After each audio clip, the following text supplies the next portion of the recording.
kalbo! Ano ba yung bibig mo, Bun? Mamaya mapahamak tayo dito. Wala pa naman tayo sa bansa natin. Wala pa naman yung daddy mo, iniwan na tayo. Walang puprotekta sa atin. Eh ma, di naman yata naiintindihan. Anak, kahit hindi nila tayo naiintindihan, hindi ibig sabihin nun na magsasabi na tayo ng masama sa ibang lahi. Tsaka, hindi porket iniwan ka ng tatay mo, hindi ka na magiging mabait na bata. Dapat, mabait na bata ka pa rin. Okay, magpakabait na bata, ha? Okay. Ay, may tumatawag sa akin. Lang, ha?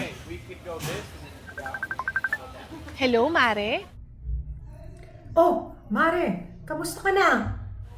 Okay lang naman ako. Pero alam mo na, nasa ibang bansa kami ngayon kasi gusto ko nga makalimutan ko na yung mister ko na babaero. Alam mo naman yun, di ba, Mare? Nako, huwag mo na munang isipin yung mga problema. Ang importante, mag-enjoy kayo ng anak mo, ha? O sige, maraming salamat, Mare, ha? Sige, bye-bye. Pasyal mo na tayo? Kailangan kumain ka ng maraming kanin para tumaba ka, ha? Ayan o, sarap. Opo. Ganda, no? Salamin Opo. siya. Magnet o kay Chain? Kay Chain, ganda.